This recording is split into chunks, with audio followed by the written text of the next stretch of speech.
Salut 18h39. Bienvenue à Tinyland. Bonjour à toutes et à tous. Alors comme vous l'aurez compris, nous sommes à Tinyland, qui est une association d'entraide à l'autoconstruction et à l'installation de Tiny House. Et on va vous faire visiter cet immense atelier.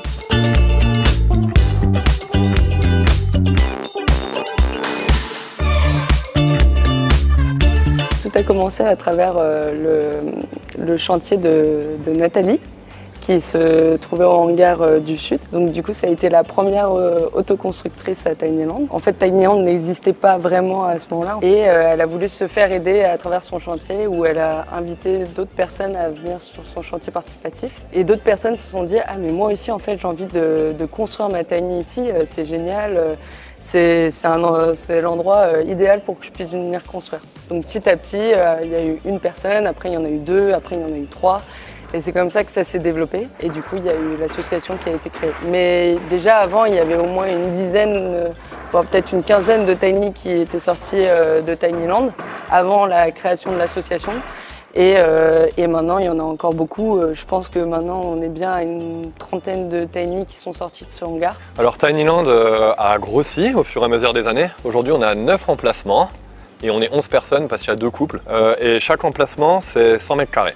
Donc Tinyland aujourd'hui c'est 900 mètres carrés. Donc au quotidien, chaque autoconstructeur vient sur son emplacement pour réaliser son chantier. Et au cours de la journée, on a souvent besoin d'un petit coup de main d'autres personnes. Donc on appelle notre voisin la plupart du temps qui vient nous aider. Et quand il y a des choses plus conséquentes à faire, notamment la levée des murs ou porter des grosses charges, là on rapplique avec tous les copains et puis ça nous permet justement d'avoir une grosse entraide et que ça soit plus facile au quotidien.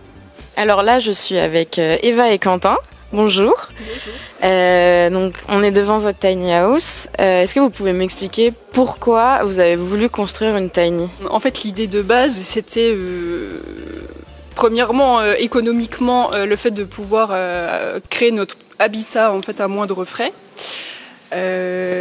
Et de plus, surtout, le premier point, c'est de pouvoir vivre presque au cœur de la nature, avec un budget relativement limité. Et avoir un habitat qui nous ressemble aussi. Ouais, c'est ça. Parce que finalement, si on veut un habitat qui nous ressemble, on s'est vite rendu compte que ça allait nous coûter assez cher, que ce soit une maison autonome et écologique ou quoi que ce soit. Donc ça pouvait combiner un peu les deux. Et puis la tiny parce que petite expérience en van, on va dire, et donc petit à petit on s'est rapproché de quelque chose un peu plus minimaliste et puis voilà, on s'est dit pourquoi pas tenter une expérience comme ça. On ne sait pas à terme nous pour le coup si ça va nous plaire vraiment ou pas. Le prix d'une tiny autoconstruite à l'heure actuelle, en fait selon si on considère le budget autonomie électrique, eau, tout ça, ça rajoute déjà un bon paquet de milliers d'euros. Donc on pourrait dire peut-être entre 25 et 45 000. Bien sûr. Je fais exprès de donner une fourchette très large parce qu'ici, il y a des gens qui se servent beaucoup de récup, d'autres pas du tout. Selon moi, l'autoconstruction, c'est pas forcément un gain financier. Parce qu'en fait, tout le temps qu'on passe à autoconstruire, on ne passe pas à travailler et donc à avoir des revenus. Donc je pense que l'un dans l'autre, autoconstruire ou faire construire, financièrement, pour moi, il n'y a pas de grande différence. La différence principale, c'est le chemin qu'on choisit. Et là, la maison, on l'a faite nous-mêmes. Et c'est un chemin formidable. Comme a dit Maxence, on se construit aussi en même temps qu'on construit notre maison.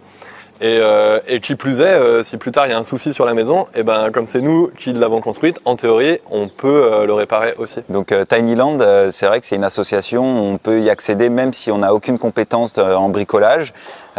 Typiquement, moi je suis issu d'une filière d'architecte d'intérieur, donc je passais 8 heures par jour derrière mon PC.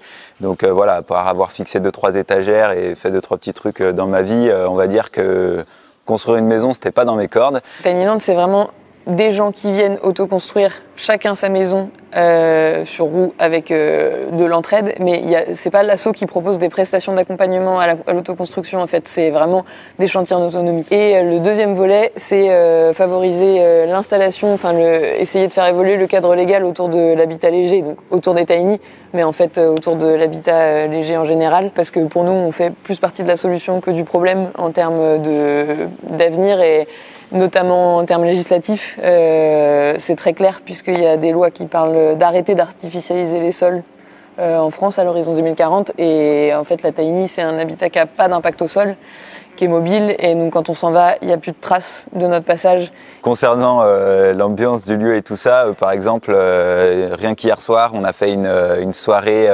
projetage de films sur une tiny avec un grand drap blanc. Donc ça, c'est des événements super sympas où on a partagé aussi des jeux de société là, avec les beaux jours qui arrivent. On mange tous ensemble et puis ensuite un petit Colt Express tous ensemble à jouer.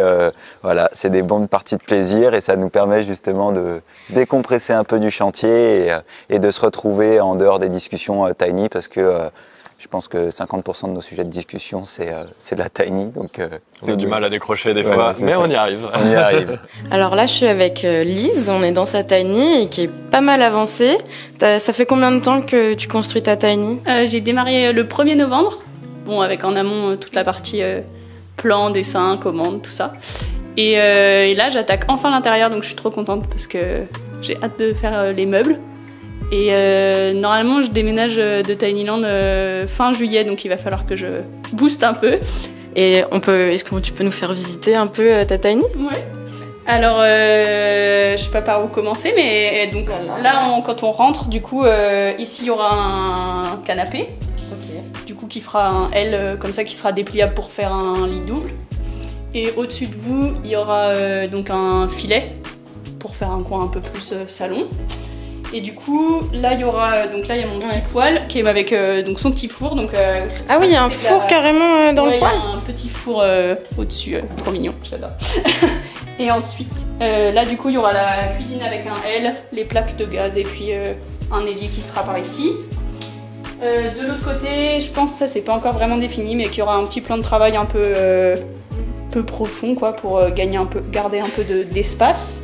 Et ensuite, là, on arrivera dans la partie salle de bain et dressing. Du coup, je pensais pouvoir fermer ici, comme ça, ici, j'ai tout mon dressing.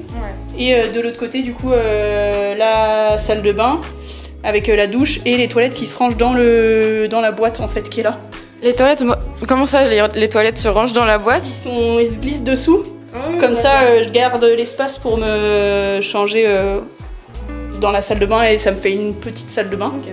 Et du coup, au-dessus, là, j'ai décidé de ne pas faire de mezzanine et j'ai trouvé chez Maïs un lit de 2 mètres par 2 mètres. Donc, je vais fixer le sommier directement entre murs et ça fera toute la surface.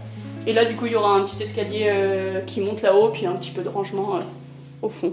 L'association Tinyland fonctionne principalement sous forme de dons et d'adhésion pour le financement de cette association. Donc si vous voulez nous soutenir, faut pas hésiter, ça se passe sur Hello Asso, vous aurez le lien en description. Et du coup, on a besoin de ces dons, tout ça pour améliorer le confort des gens sur place.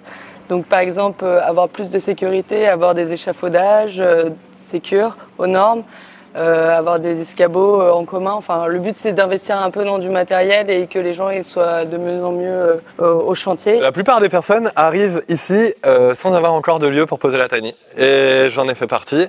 Et là, 1 mois et demi avant de partir, j'ai reçu un coup de fil d'une amie qui m'a dit « Hey, j'ai rencontré une personne qui a un terrain et qui est prête à accueillir une tiny. Je suis allé visiter et ça va le faire. » Moi, j'avais envie de vivre plus dans le collectif.